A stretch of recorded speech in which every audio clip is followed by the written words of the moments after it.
Welcome to Peoples and Things, a podcast about human life with technology. I'm your host, Lee Vinsel, an associate professor of science, technology, and society at Virginia Tech. You can reach me with comments and suggestions at leevinsel@gmail.com or on Twitter at sts_news. I would love to hear from you.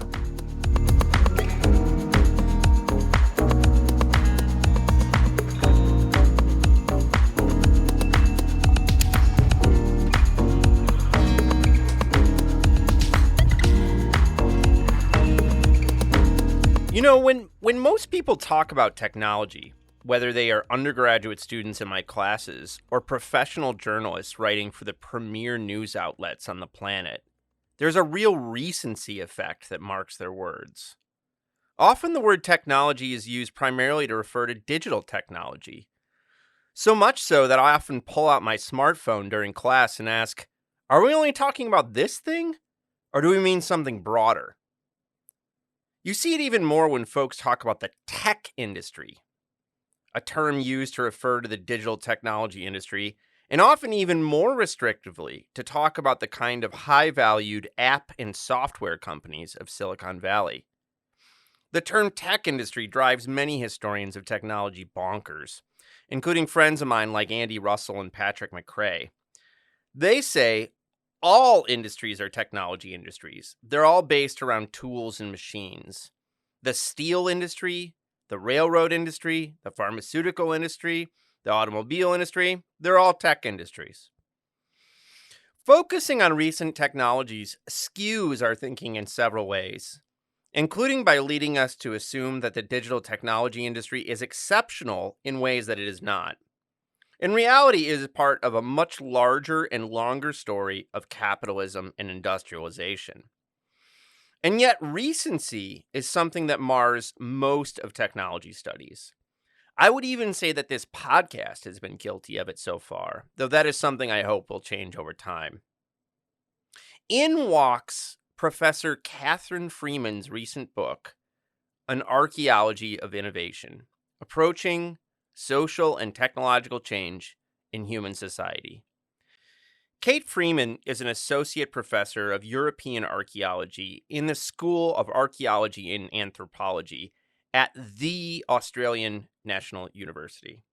Her book offers a long-term perspective on innovation that only archaeology can offer, and it draws on case studies from across human history, from our earliest hominin ancestors to the present. The books make several different arguments, but one of them is that our present narrow focus on pushing the adoption of technical innovations, especially so-called disruptive innovations, ignores the complex social, technological, and environmental system that undergirds successful societies. I had a lot of fun talking with Kate. She offers a different perspective on these topics than you often get in technology studies. I hope you enjoy our conversation. Get excited.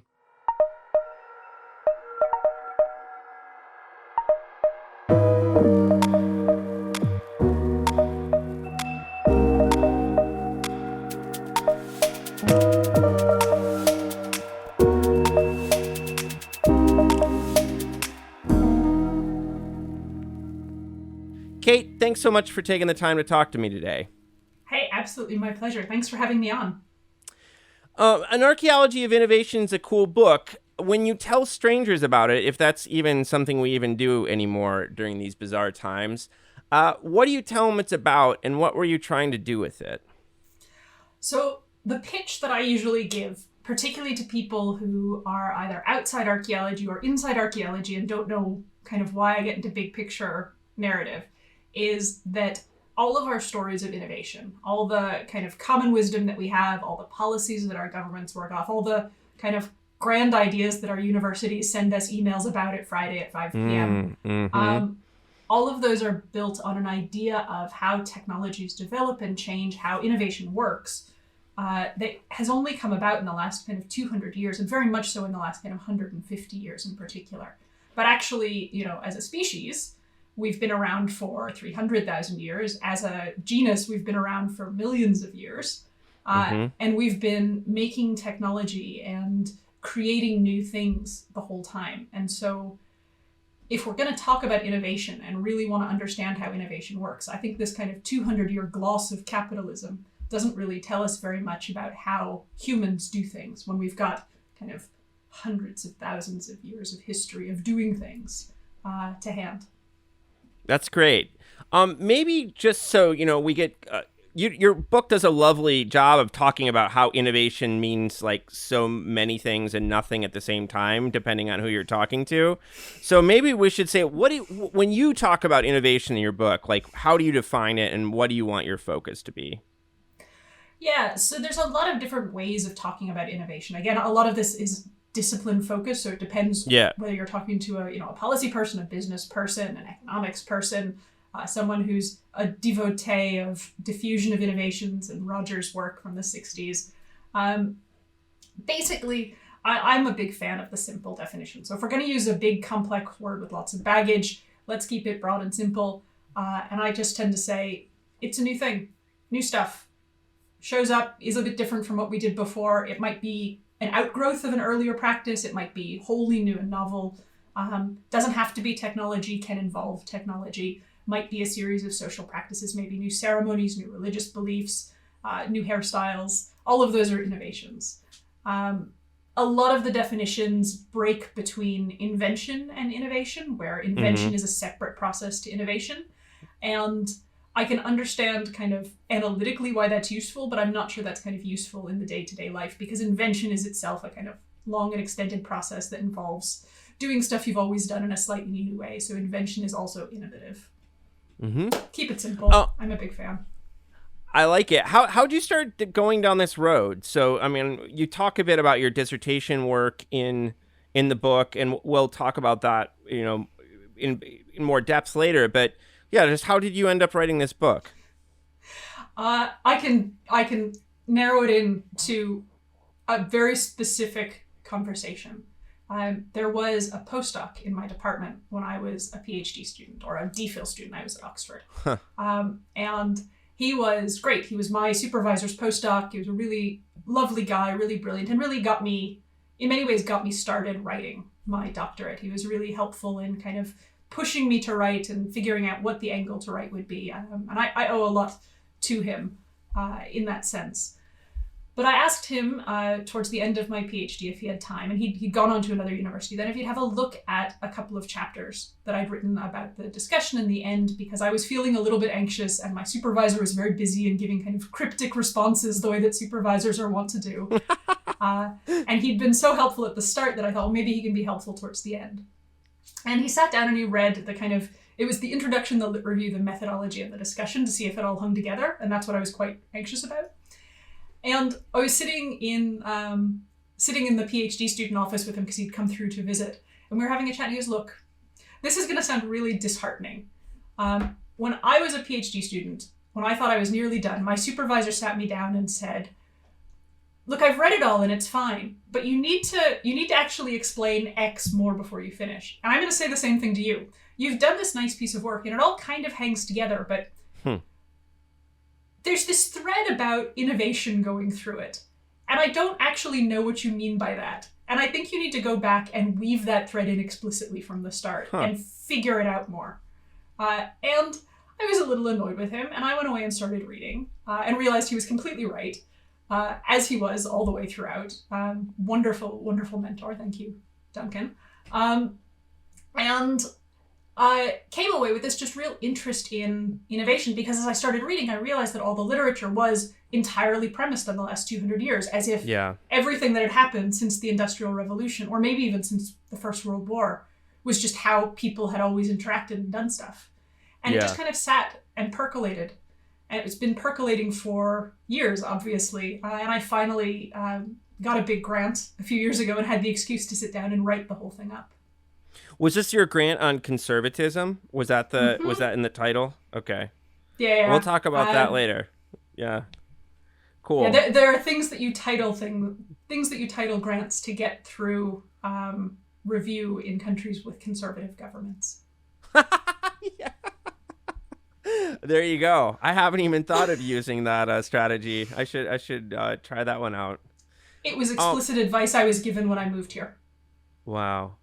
Think very Uh, carefully about what you call your research projects. wow. So I think you're totally right about what we might call like recentism. It's not presentism because that's a different kind of thing, but like recentism in technology studies, which by the way, I'll confess also holds for this podcast so far. So I'm not going to I'll just put that on the table. It's also a huge annoyance in my professional society, this Society for the History of Technology, to very smart people like the medievalist Pam Long, for instance, who writes about late medieval, early modern Rome, for instance, and she's like, everything's basically everything's basically post 1800. Most things are post 1900. Increasingly, most things are post 1950. And so you had this lovely line here. It says, this is a quote from your book. It says, these stories implicitly support the muscular technological development of the modern Western world. No doubt because they are typically written by Western scholars who focus on the last 50, 100, or if they are feeling frisky, 200 years of social and technological change. I think that's right. And so but I guess what do we gain by thinking about this much longer history of technical change? So, well, if you were going to make a pitch to all my recentist computer history friends and say well, what if we blow it out and think about the much longer run of human life with things? What's the benefit? So this might be a little bit let's say surprising, but I think the benefit is a better future if we think about a better past. If we only study and assume the normality of, the world under capitalism with all of the inequalities and major problems that entails, with all the assumptions about how we relate to the natural world, how we relate to each other, how we build meaning as human beings in society, then we're just going to keep reconstructing capitalism in different forms. And we're going to keep reconstructing all those same inequities. And we're not going to sit there and go, well, but this isn't required. We don't have to do this. If you have a deeper past, if you have a longer and more complicated past to draw on, then you have a more complicated future that you can build. And you have more possibilities. And for me, one of the things that I love about studying prehistory, that kind of period before the written world, is that it is kind of endlessly possible. There's an element to which it's like writing science fiction. You have rules, you have kind of physics and general kind of laws of the world. We know what pottery is, we know what stone tools are, we know the kind of physics and the gestures you need to make them. But then to fill the holes in between all those bits of broken stuff, that's basically fiction writing. And some of my archaeology colleagues, the really empirical ones, hate that I say this. But it is science fiction. And like good science fiction, it should give us different ways to understand our present, and it should give us different ways to walk out into the future. And so for me, one of the kind of the richness of a narrative with a deep past, and particularly a pre-capitalist past, is to be able to walk into a future that doesn't just replicate the present. I like that. And I have to say that when I was reading some of the prehistorical groups you read about in the book, I was like, this sounds pretty nice, actually. So maybe we should just go do that. I mean, no antibiotics, childbirth probably kills 1 in 3. I wouldn't have wanted to be someone, I absolutely wouldn't have wanted to be someone who has the possibility of giving birth before the invention of antibiotics. That's just a hard line. People always ask archaeologists, so what time in the past would you want to live in? Absolutely not. Never. Yeah. No, do you know how long people live? Do you know what would kill you?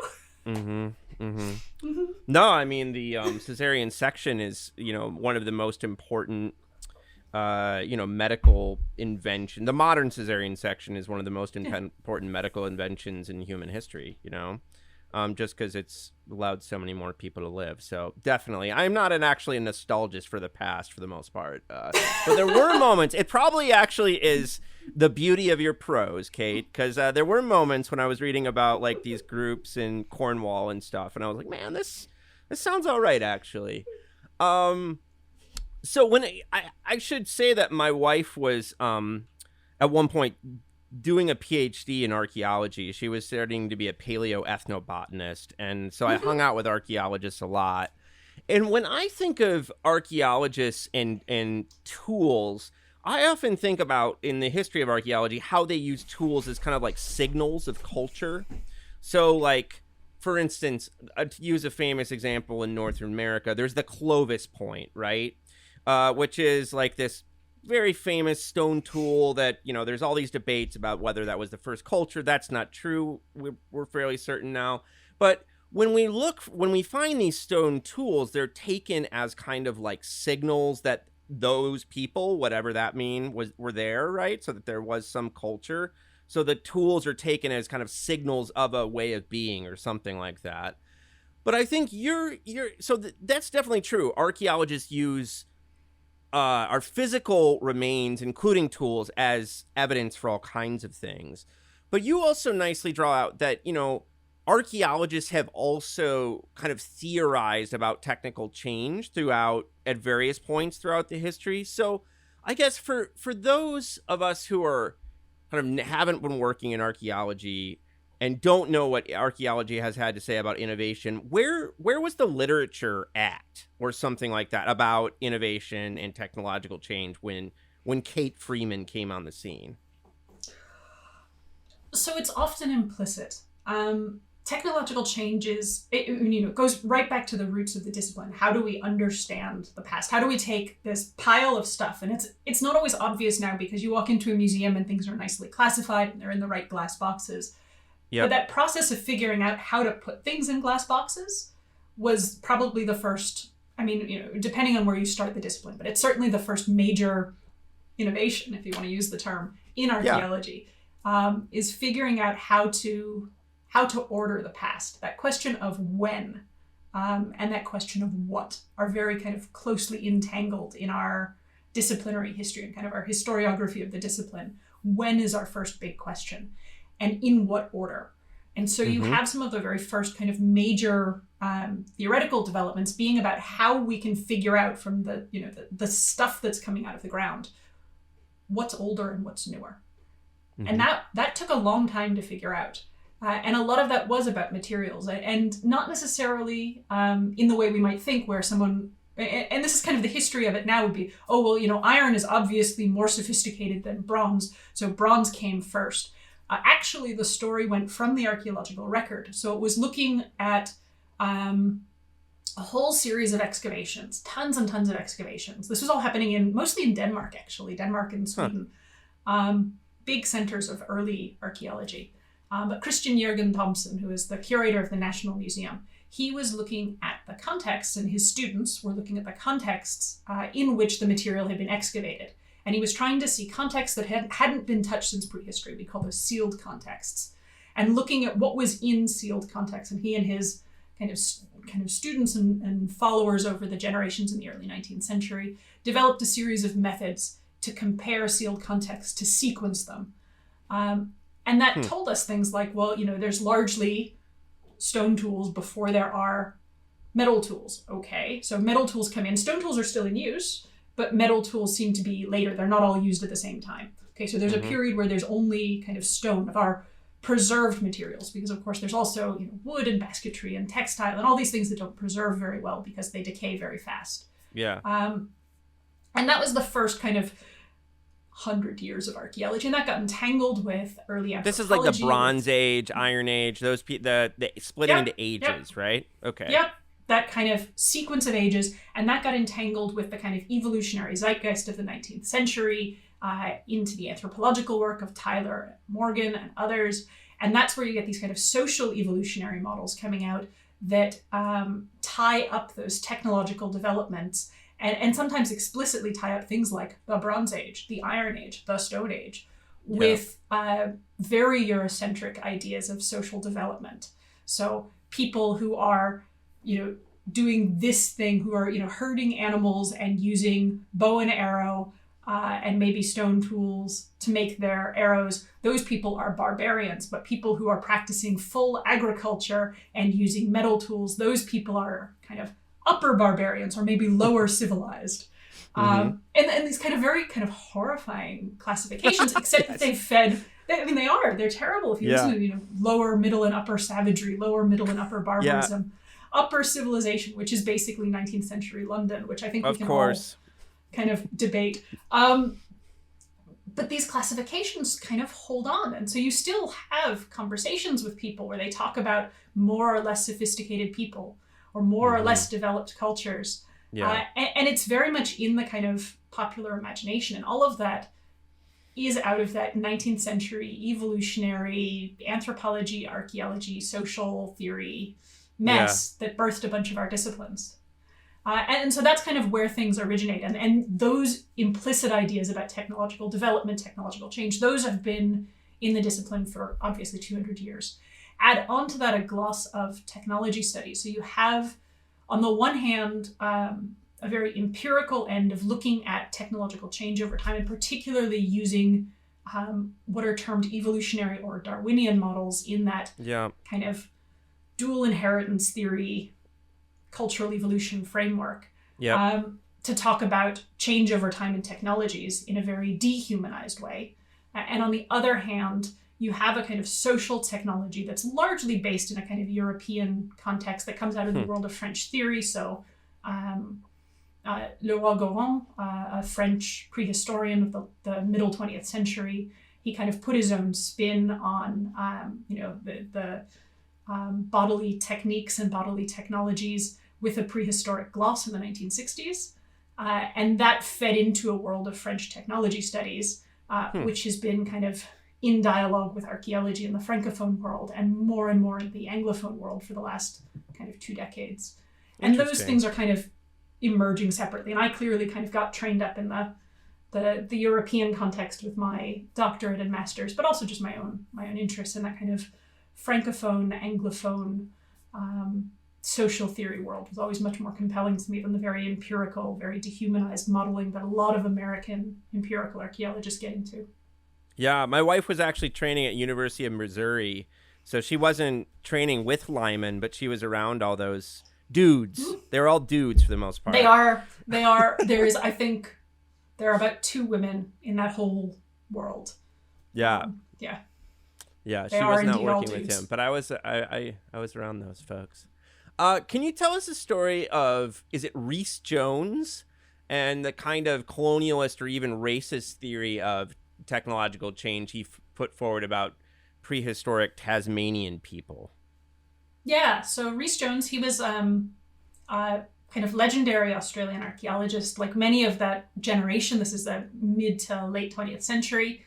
He started out in England and then kind of got shipped over here. And I say that completely unironically. There were a series of professors, particularly from Cambridge, who sent their best students down to the colonies to go set up archaeology in New Zealand and Australia. And this was in the kind of 60s-ish. And yeah, he was Welsh. And famously kind of very proud of his Welsh heritage. I think he might have spoken Welsh as well, but I'm not sure on that. But he was a PhD student at the Australian National University, so at my university, and he got sent off to go dig in Tasmania, which there had never been research archaeology in Tasmania really prior to his work. There'd been some kind of collecting and some recording, but not kind of scientific, solidly methodological, well collected. And he excavated in a series of caves and came up with some patterns in the material. And he was digging not very large trenches, but he was digging within these rock shelter sites to see evidence of subsistence practices, what people are eating, but also stone tool technology and other technologies. And what he found was that there was a point where the size of the fish bones changed and the type of the fish bones changed, and also the technology changed. And he said that was about, I have to get this off the top of my head, I think about 3,000 years ago. I think that's right. Yep. Yeah. But this is in the 60s, so the dating's all a bit messy because we've got better methods now for that. And his read of that, changing technology and changing fish bones, was that people had stopped fishing for deep sea fish, and that they were using fewer and less complex tools. And he said people forgot. This is after Tasmania had been cut off from the mainland, and the population was pretty small and pretty constrained, although not as small as he thought it was in that work. And he said, well, they forgot, they lost the technology, they de-evolved. The technology is getting simpler because the people are getting simpler. They're not able to go do this. Now, it, completely missed. And there's a wonderful scene, actually, in a documentary that was made a few years ago called First Footprints, where a current archaeologist is standing outside one of the caves that he excavated in, talking about the problems in Rhys Jones' work, and standing on top of a shell midden. And he's not commenting on the fact that he's standing on top of a shell midden, but he's just standing on top of, 1,000 years of accumulated shellfish. So it's not that their diet is becoming impoverished. They've just switched away from deep sea fish to much easier to acquire, and in fact, much richer and in fact better for you. Shellfish that's just right there in the shallows. It's a great visual. He clearly thought a lot about it and got the camera people on side with it. But anyhow, Rhys figured that, in the 1960s, in that kind of evolutionary paradigm, which was still very strong then, that what you're seeing is a de-evolution. And that's, a problem. And it's a product of its time. The big problem is that he caught the attention of a media entity, and they made a documentary called The Last Tasmanian. And The Last Tasmanian was not intended to be a tool of racism. In fact, it was intended to be a tool of empowerment and teaching, because it was the first time the Australian public really saw the story of, I'll say the white Australian public really saw the story of the Tasmanian Genocide. And it absolutely was a genocide by British settlers and British troops. And they filmed Rhys Jones's research and him talking through his research and explaining that in his mind there were no full-blooded, and take that with huge scare quotes, there were no full-blooded Tasmanians left, and so there were no Indigenous Tasmanians left, because the last Indigenous Tasmanian was this woman named Truganini, who had died in the 1870s, I think, 1860s or 1870s. And of course, that's not true. There are lots of Tasmanian people who have Indigenous heritage. There are lots of people raised with culture and with ceremony. But it didn't fit that evolutionary model, and it wasn't how Rhys Jones, trained in this kind of Eurocentric white archaeology framework, would see things. And moreover, the story of kind of de-evolution and what he termed in one of his more repulsive publications, a slow strangulation of the mind. That went out to the Australian public on television. People watched it and they just absorbed it. You live in an isolated population, you become inbred, you become stupid, you lose technology, you die. And maybe they were already dying before the English got there. And I don't think that's what Rhys intended. He's passed several decades ago. I've never met him. I don't think that's what he intended. And he spent a long time after the film came out, and after there was quite a lot of controversy about it with the Indigenous Tasmanian population, who were like, what are you doing? What have you done? This is terrible. But he kept trying to defend himself, and he clearly didn't realize that that's what he'd done, but of course that's what he did. And unfortunately for archaeology, his work has gotten picked up. Most archaeologists, and certainly all Australian archaeologists, just say, no, we've done, 5 decades of archaeology since then, including in Tasmania. There's a whole new suite of methods that involve community consultation, collaborative working, co-creation of research methods and approaches. We don't believe what he said, and actually we have a better understanding of the materials than Rhys did based on a series of very small excavation units.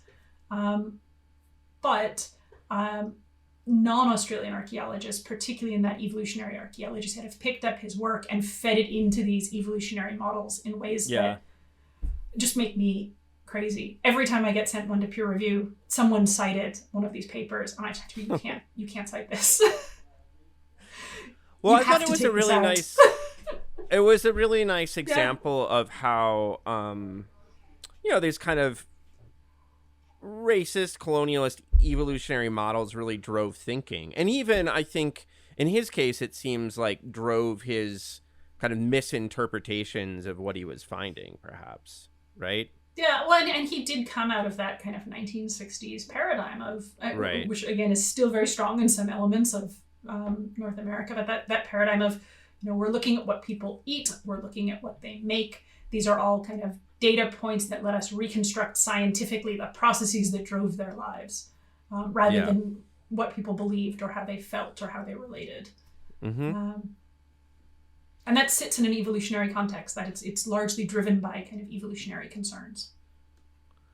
So I wanted to ask you a bit about your doctoral work, which features in the book and seems to be, it was, as you kind of laid out earlier, it was related to how you kind of got into this topic. So I wanted to hear a bit about like how your dissertation, led you to be kind of skeptical, it seems, about some of the stories we tell about technological advances. So you were looking at like, I'll put this in quotation marks, like the transition from stone and metal tools. And you found it just like not as simple a transition as, we might expect. So tell us a bit about that. Yeah, so I'm a stone tool specialist originally. And I put together a project that was supposed to look at these stone tools that everyone said, 200 years of archaeology, these stone tools, they're copies of metal tools. Skeuomorphs, which probably your computer and technology studies people recognize that word. Yep. But I will say, just because I have the chance, that is an archaeology word. We invented it. All of you have stolen it from us. It never happens that way. Usually we're the ones stealing the things. That's right. That's one of ours. So I was really interested to look at this technological skeuomorphism as a process to understand, what people are doing when they start using metal and what they're thinking about stone and why on earth they'd be copying metal and stone. And then I started looking at objects. And as so often happens with archaeology, once you actually sit down with the kind of weirdness and the irregularity and the frankly unruliness of past materials, everything that you thought going into it just falls apart. So I'm sitting there looking through boxes of, I was looking at 3 different classes of objects, but boxes and boxes and boxes of what are called Flint Daggers. It's a type of knife that shows up in the kind of late 4th and into the 3rd millennium BC. They're really widespread in Western Europe. They're made in different places in different ways. I was sitting there with them going, these aren't copies of metal. No one's copying metal. What is going on here? And it just kind of made me reevaluate all my own assumptions because, if 200, and nobody'd question this, 200 years of archaeology, 250 years, particularly these ones, because they're up in Denmark. So they've been amongst those very early classified, studied, categorized things. Then what the heck else is wrong? Why did people think they were copies at first? Can you reconstruct that? So it's pretty straightforward, and it sits in that evolutionary framework. It's where the word skeuomorphism comes from. It's from the idea that as people develop new technologies, those technologies are unfamiliar, and as part of that kind of evolutionary state, as technology is evolving, they are made to look like older technologies because that's what people are familiar with. So they're the appendix. They're just kind of hanging on, not doing anything, looking, or rivets on your jeans. You buy your Levi's and they still have rivets on them. Those rivets aren't doing anything. Those are the sorts of things that started off with that discourse around skeuomorphism. And there are a couple of different very early, so they do look, they've got a kind of, particularly some of them, a kind of really nice fishtail shape. So the handle is a nice incurving handle and you've got a nice leaf-shaped blade. And there are some early metal daggers, not that early, but there are some metal daggers that look a bit like that. So it's an easy kind of visual. This thing looks like that thing. And that fits 19th century ideas of typology. 2 things look alike. They must be the same type of thing. And then on top of that, we know that they're similar-ish in age, only a few hundred years as opposed to thousands of years apart. So there might be a relationship between them. And I don't deny there is a relationship. When you start making daggers, all of a sudden there's something going on, but it's not one-to-one. But also there's this idea that people in marginal peripheral areas, people who don't have metal when other people are using it. And most of the early metals happening in Europe, in kind of Central Europe, the Alpine area, Southern Europe. So people in Western and Northern Europe, they want metal. Again, it's this very capitalist idea. We want this scarce resource, so we make our best copy of it because we're envious of it. We deeply want this thing that we can't get. So we're just copying it ourselves in our kind of local, peripheral, savage, not evolved. You can hear some echoes version. And that's where it comes from. And it just kind of fed through. And fed through for lots of things, to the point that, you find two things that look like, this is maybe an imitation of that. This is the easier material, so it's a copy of that. And you see that with ceramics a lot. People talk about pottery maybe being, designs on pottery maybe being copies of basketry, for example. Yeah. So when you're actually looking at these stone tools and the narrative you received is kind of falling apart on you, where did your head go from there? Oh shit. Like, isn't that generally the PhD student That's reaction, what happens. Right? Yeah. You just go, oh shit. I think you just have to collect the data and start recording more than you thought you needed to record, make a lot of discursive notes, and then take it away and think with it, and then yell at your friends for a while. I do a lot of my really productive thinking actually preparing conference papers. I always have. It's something I find really generative for me. And so a lot of what I did was sign up for kind of very low risk archaeology conferences, PhD student conferences, or, Bronze Age conferences with 20 or 30 people, and try and present, all right, here's my data so far. This is what's not happening. This is what might be happening. And then see how people reacted to that and have conversations there. So for me, it was a lot of series of kind of reworking and talking it out and presenting it to different groups and figuring out what made sense to me. But I know that's not everyone's approach. And what do you end up think is going on with these things? So the daggers in particular, and I'm leaving all the other stuff I looked at out because it's just too complicated to get into. But the daggers in particular, there's a bigger thing happening in the 4th and 3rd millennia where we start seeing kind of classes of materials that look very similar across very big regions in Europe. Not because they're being used in the same way or probably even mean the same thing to the different people who make them, but because it's important to have stuff that looks like your neighbor's stuff and looks like your distant neighbor's stuff. And to my mind, that speaks to kind of social strategies as people are starting to value long distance communication exchange, perhaps even building kind of much more extensive kin networks across regions, probably to do with the movement of some materials, probably to do with the movement of specific ideas. There are kind of ceremonies and rites that are emerging at this time that are very widespread and sitting across what we think of as probably cultural areas. But there's a real interest in that period from the kind of, let's say, 3,300 to around 2,500 in starting to look like your neighbors, even if you're not living life the same way. So I, when I was trying to kind of suss this out, ended up reading a lot of really classic science technology studies literature and sitting very strongly with the idea of boundary objects, and thinking about these sorts of things as a sort of boundary object that would ease that social friction. If you're increasingly valuing mobility and long distance mobility, if you're looking for ways to kind of have productive relations with people who are far away, perhaps to emphasize kinship with people who are far away, even if you speak different languages, eat different foods, have different religious beliefs, raise your children differently. This kind of gloss of similarity, this looking enough like them to be obviously familiar to, we're both dagger people. We get each other. We can talk. We can find kin. We can kind of create fictive kin if we need. That's kind of where I landed. And then it's something to do probably with the spread of metal. We've got new material sources that are very regionally restricted.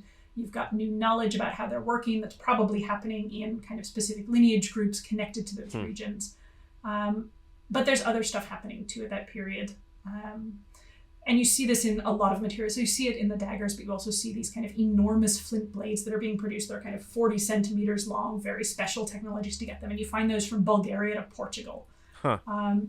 You find handled goblets showing up all through southeastern and southern Europe, like little handled pots. So there's drinking stuff happening and probably drinking rituals. And again, you just get this idea that there's a real importance in kind of getting along. Maybe we're looking at a period, we probably are looking at a period where the population's ticking up a little bit. So you're probably running into people more, but you're also wanting to, you're trying to. And so you're trying to kind of erase some of those differences. You've perfectly set up the next thing I wanted to ask you. You talk about how, in various parts of the book, you talk about how efficiency and functionality have really driven our thinking about technological change. Part of that has to do with capitalism and productivity shifts in the last 200 years. But it shows up when people are thinking about the past, where they're like, well, obviously the metal dagger, you're going to want that thing because it's more efficient. You know, it takes less muscle power to get your job done. There's all these benefits, right?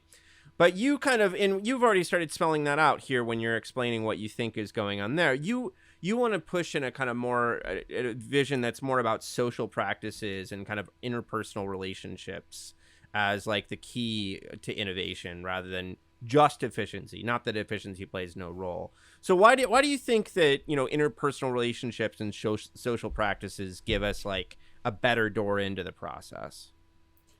I think so.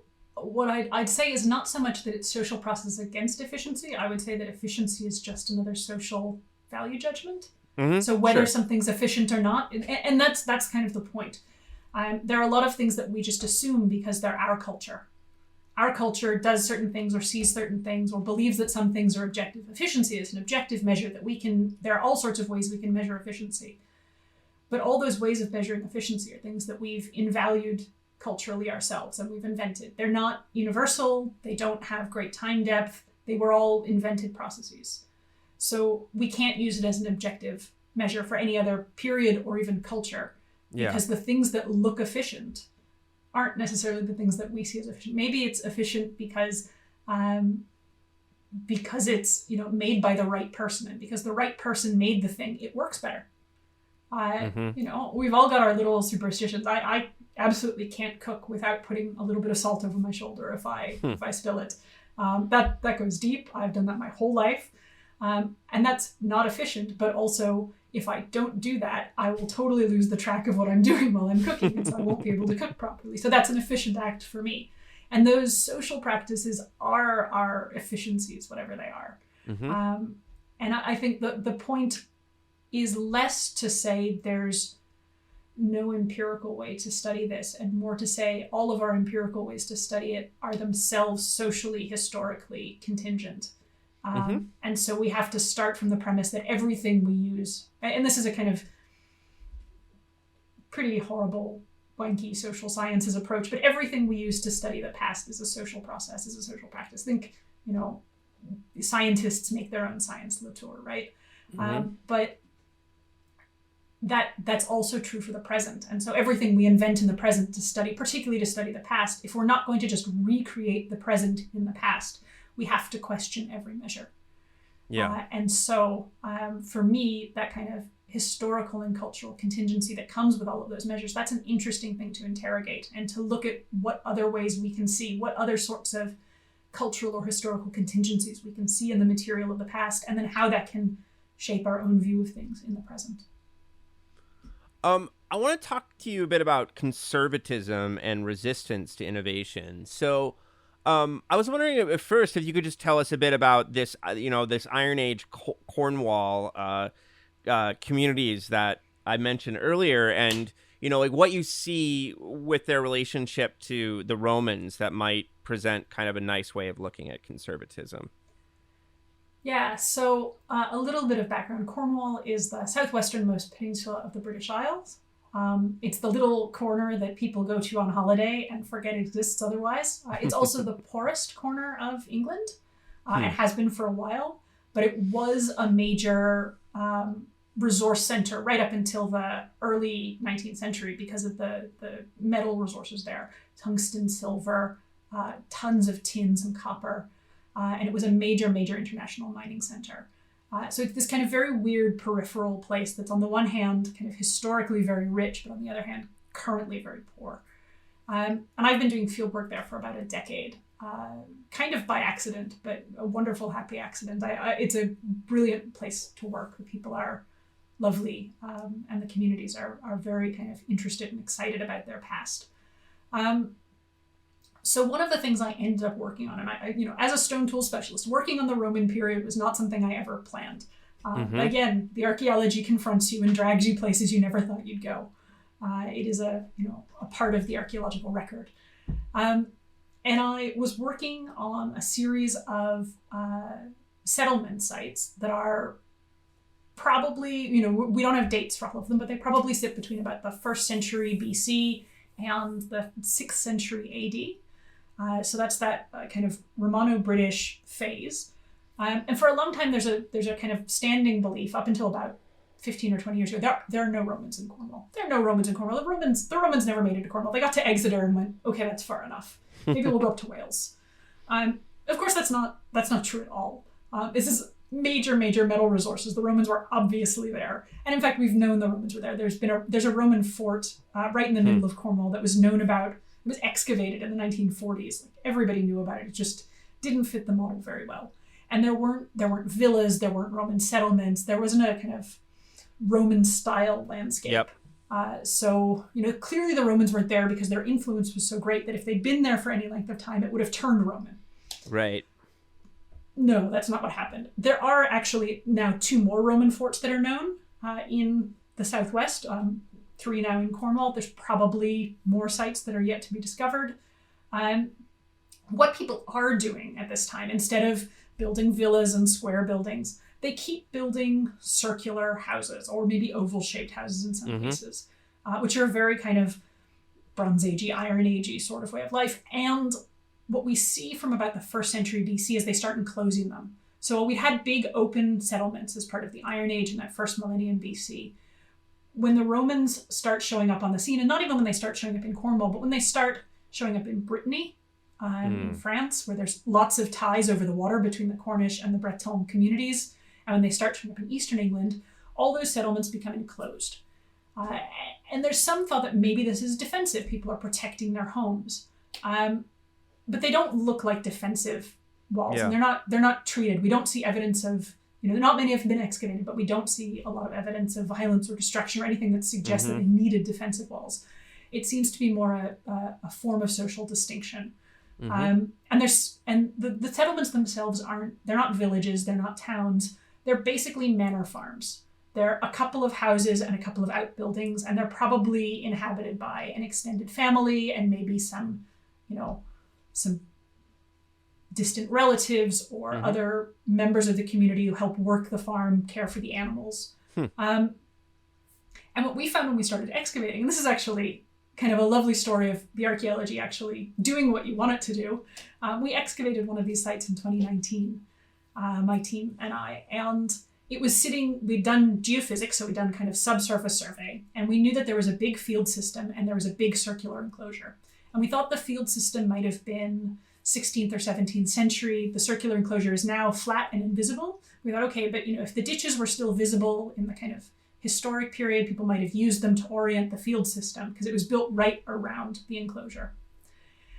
And then we excavated it and realized that the field system was actually Iron Age. And what someone had done was they'd taken that kind of big field system, probably for moving sheep or cattle, and they built their house, and they built this big enclosed settlement, plump, right in the middle of it. They'd actually filled in edges of the field system, the kind of ditches that made the edges of it. They'd filled those in with layers of clay and used it as the foundation for the front gate, for this big circular enclosure that they just plonked right in the middle of it. There's a real sense of continuity of occupation, but also, mine. This is mine. Yeah. My land. That, to a large extent, that's what I think is happening. So we have these communities in Western Britain that they are absolutely face-to-face with Romans. The Romans are changing the technological relationships because all of the mining and the metalworking that's been happening, that was probably happening at a small scale and perhaps even a slightly larger scale in the Iron Age, but being run by local people in Cornwall, some of whom were starting to amass kind of considerable wealth. All that ends. and the Romans are taking it, and the metal's not going through Cornish ports run by Cornish people. It's going out to Exeter. It's going out into the Roman world. All the kin ties that they had with Brittany are shifted because the Romans now run Brittany. And in fact, the Breton landscape sees a much greater transformation than the Cornish landscape. So there's a much more Roman-style way of life. There's probably more Roman control over the local farmers and over the kind of day-to-day practices down there. And some of those kin ties clearly attenuate during this period, although they come rushing right back in the 5th, 6th centuries. So they don't go away entirely. But the kin ties grow thin. They're not maybe moving as much metal back and forth. They're not this point of call. People aren't coming into Cornwall for metal as they probably were in the later Iron Age. And instead, you get this kind of real emphasis on these circular enclosures and this way of life that has nothing to do with Romans. Mostly. They're not using Roman pottery. They're not wearing Roman clothes. They sometimes wear Roman shoes. They sometimes wear some Roman ornaments. Yeah. They're not eating Roman foods, but they're making their own types of pottery that suggest the diet is changing, and maybe they're enjoying sauces that they didn't like before. There's some very interesting tensions there between kind of a Roman way of life and a Cornish way of life. And the importance, again, is to kind of look and be Cornish, putting the Cornish appearance where we're doing things our own way, we're living in our houses, we have our important relationships with each other, and we're going to ignore those guys in the fort over there. As much as possible. And the real emphasis seems to be on internal animal movements, farming, cattle in particular, wealth on the hoof, we'd say. And a lot of this kind of landscape seems to be in many ways a landscape of resistance, but also just a landscape of, trying to think of a way to put it, a landscape of local identity. These are local people with local concerns, and they're doing that really strenuously because we do our thing and we have our relationships, and that's what makes us who we are. Does that make sense? And it was the way I read that section that you wrote, it's like they had their own game going on. There were probably social distinctions and hierarchies and status things going on, but they're oriented towards those status games. They're not like the Romans aren't that interesting. They're looking inward at like, where does my family sit in this hierarchy? Maybe as a possibility. But and that becomes, it just, they hold on to that. Yeah, and I think, this is hard to know. And this is something I'm still kind of working out in my head, but I wonder how much of this has to do with a kind of clash of value systems. So one of the things that happens with Roman occupation is that some people buy into it and become distinguished and become important and, wealthier and more senior. And we get these kind of client kings showing up in the southeast of England and in other places as well. And that doesn't seem to happen. There are people that in the kind of Roman writing get referred to as kings, and in that kind of early medieval writing get referred to as kings, but we have nothing that looks like a king or a royal settlement. And I wonder how much of this is a kind of pre-existing, not to say egalitarianism, but let's say an anti-hierarchy sentiment. There does seem to be a real emphasis on kind of heterarchy and this kind of competition amongst equals. And, there may be some people who are more distinguished than others. They have manor farms, other people don't. But there seems to be a certain amount of social pressure as they compete with each other that none of those manor farms become villages. None of those manor farms become towns. None of those manor farms become, royal sites per se. Even as there are these kind of scattered references to the king of this and the king of that. We can't find them archaeologically. Those people don't exist in ways that look like, kings or individuals who are much greater than all the others around them to us. And so I do kind of sit here from a perspective in kind of, let's say, anarchist theory, and I've spent a lot of time talking this out with colleagues who work in the Pacific, where you have similar sorts of cultures where people can be chiefs, but there are 1,000 chiefs, and so everyone thinks they're the head chief, but there are 1,000 chiefs. I kind of wonder if something like that's going on, and part of that resistance to Roman occupation was actually less about the Romans and outsiders per se, and more about this disruption to a kind of quite in some ways quite dynamic, but otherwise quite rigid hierarchical system where, I think about Australia.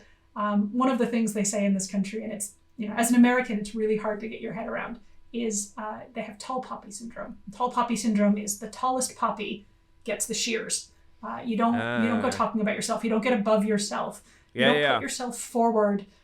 And I kind of wonder if there's a kind of tall poppy syndrome happening in kind of Roman Cornwall that makes it really hard for them to buy into that Roman way of life, which isn't about that. Yeah. It makes me, it's like I can imagine archaeologists who have a very kind of linear picture of social development, and especially our ideas about like what happens when the Romans show up, just not be able to understand this case. And I think that's why there were no Romans in Cornwall until about 30 years ago. A little bit more than that. The Cornish archaeologists all knew there were Romans in Cornwall. It's just everyone else ignored it. Yeah. Well, it makes me think of this thing called the Pessimist Archive, which is a kind of interesting collection. It's this dude. He's collected all these examples of people freaking out about new technologies. So it's everything from bikes to cars to Walkmen, because that was going to lead to the downfall of society. And he collects all these examples, but the reason is because he thinks people freak out, and they have this he would probably call like an anti-innovation bias, and he's a pro-entrepreneurship dude, and he thinks that we hold back entrepreneurs unfairly, basically. Or at least that's one version of the story. What have entrepreneurs ever done to convince us we shouldn't hold them back? Exactly. That's what I'd like to know. I mean, I have a whole list. I want to write the counter. I'll write a blog post or something. It's like and we can talk about like, medicines that create birth defects and like super fun sites. And I can cherry pick all the counter examples because he's cherry picked all this set of examples.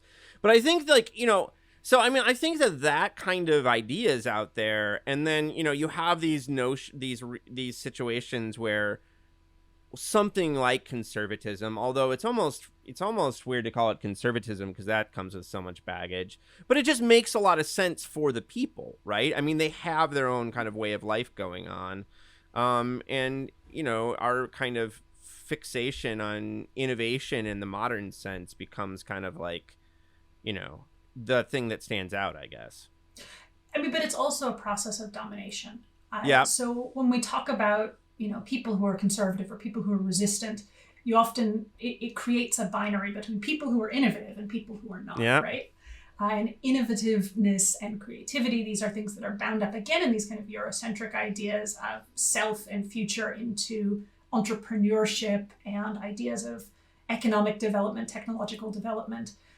But also being in a position to declare that those people are resisting technology or those people are conservative is a position of domination because you're defining yourself in opposition to them. Whereas actually, again, we can talk about Cornwall, right?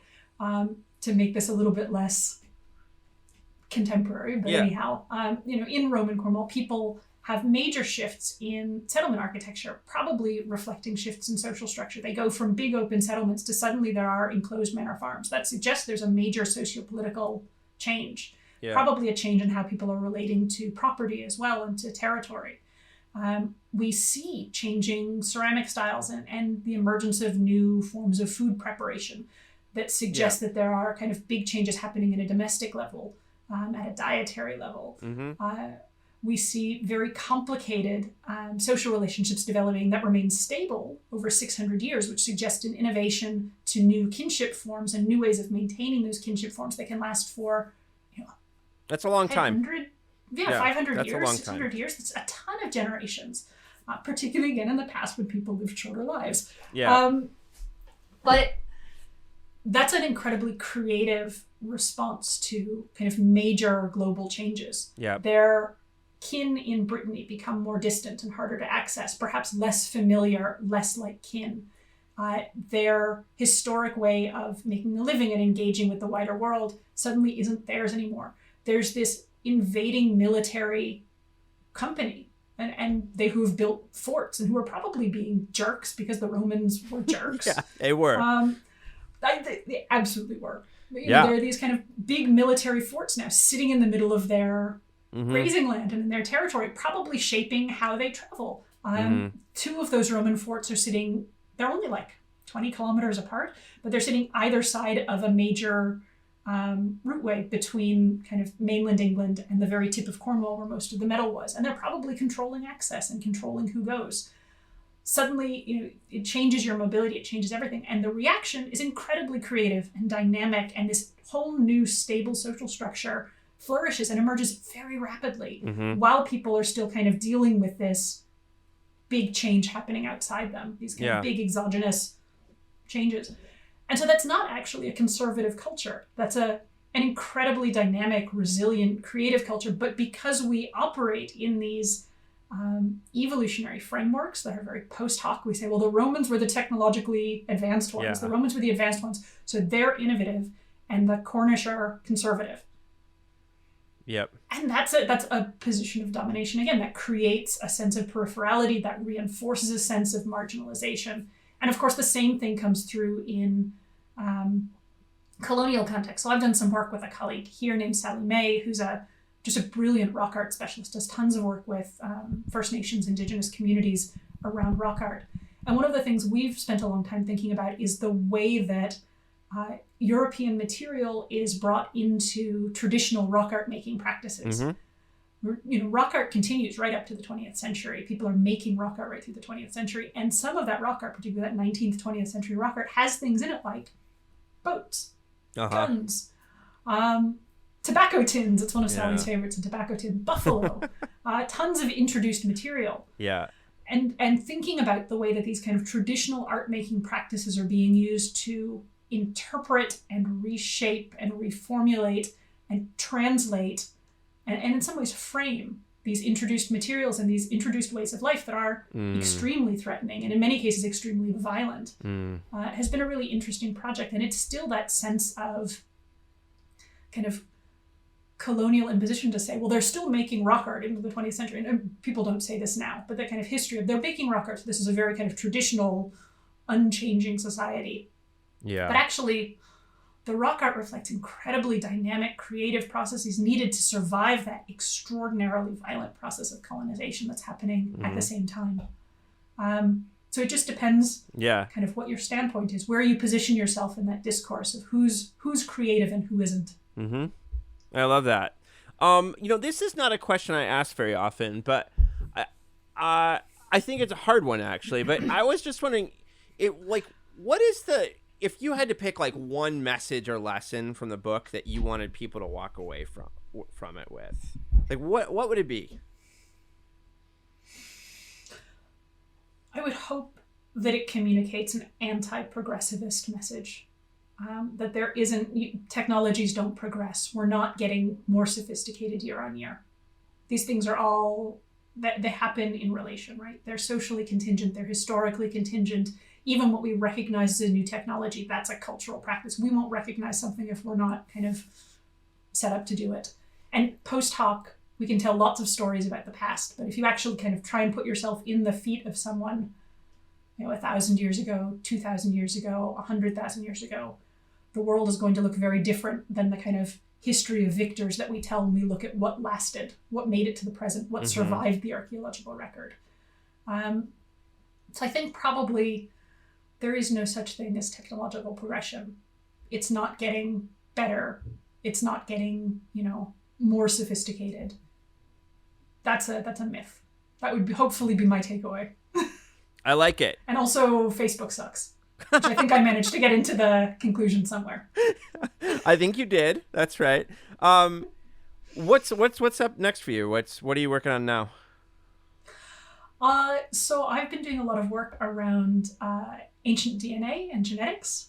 I'm a little bit disturbed, and it's getting better. The last couple of years, getting better. But I've been really disturbed with the way that genetic data is being used to rewrite stories of the past. And we've got all this kind of very rich, and there have been kind of big technological developments in the last particularly 10 years that means that we're getting many more ancient DNA results and of much higher quality than we were before. And that's great. More data is always welcome. Archaeology is in many ways a struggle against a broken data source. Yeah. But I worry that the geneticists think that they can use genetic data to tell stories of social structure. And we're seeing, here's a bunch of DNA results. Here are marriage patterns. It's like, guys, that's not how it works. They're or, egomaniacs is the problem, I think. I wouldn't say that. I would just say they're not trained to understand some of the problems that they're introducing. And the power dynamics are such that the archaeologists that they work with often don't have much of a voice on the interpretation side. Or there was a paper that came out a couple of years ago on, I think last year actually. I think the last 2 years have been like 8 years. Definitely. But there's a paper that came out on Neolithic Ireland and this kind of huge genetic survey, tons and tons of results, really exciting, and some really brilliant stuff. One of the things they found a 7 or 8 year old individual who'd been buried in a megalith, a passage tomb. I think a passage tomb. Anyhow, a megalith, who apparently had Down syndrome and is one of the earliest individuals we found in the archaeological record who had Down syndrome. And that's great. That's a whole bit of history that we never had before. And now we can start talking about that. What they came away with as their result was dynastic elite in Neolithic Ireland. And they came to that result based on some level of relatedness between individuals over the course of 1,000 years buried in or in the vicinity of megaliths. And particularly their star individual, who was in Newgrange, one of the really big famous tombs, who showed evidence of having been the product of close family incest. And they translated that to an individual buried in a big fancy tomb who's the product of close family incest. So incest was licit amongst individuals in society, and this person was respected despite that, so pharaohs. Oh my God. The pharaohs bit ended up not in the actual Nature paper, but in the kind of various interviews they gave around it. And some of the citational practices. And you just sit there as someone who knows anything about human relations and go, well, A, does that person know they're a product of close family incest? Does anyone else in the community know they're a product of close family incest? Why do you assume that this is known? Yeah. Or normalized, right? Right? Yeah. And B, anyone who knows anything about archaeology can say those tombs were open and the human remains were highly fragmented. That wasn't a complete burial of an individual. That was a bone fragment. And that bone fragment may well have been in circulation for a couple of generations before it ended up in that tomb. So was that person still the person that they were? There's just way too much mess to say problems. this. Yeah. And that kind of, and that's an extreme example, and that one just makes me crazy. But you see this kind of over and over. There's this sense that, well, we've got science now. We can science it, and that will tell us real things about the past, not this stuff that you make up from stone and pottery and bits of dirt. And that's not actually how archaeology works. And that isn't really how science works either, right? No. Genetics don't tell us about social structure. They tell us about how people interbreed, and they only tell us about some of that anyways. I think archaeologists and historians can unite against these people too, because they also drive us nuts. So they drive us nuts, but we want to work with them. So we tend to be kind of more pro-science than the historians, I'm going to say. Sure. Yeah. And so what I'm trying to do with the kind of the next project that's in development is find a way to use this question of kinship as a way to build bridges. Because kinship is this natural intersect. It's a place that's kind of socially very rich. We talk about all the ways that people socially build kinship. And that kinship is, of course, a series of social relationships more than anything else. But we also have all this now emerging biological information about population and lineage and relatedness. And so I want to kind of try and make the two talk to each other so that it's not like me yelling at the geneticists anymore. I'd like to be like yelling with them. I will say good luck to you on that, and I can't wait to see what comes from that. This has been a lot of fun, Kate. Thank you so much for taking the time today.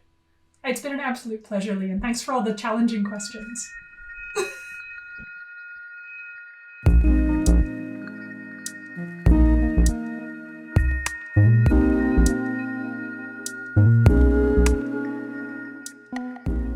I hope you enjoyed this episode of our podcast.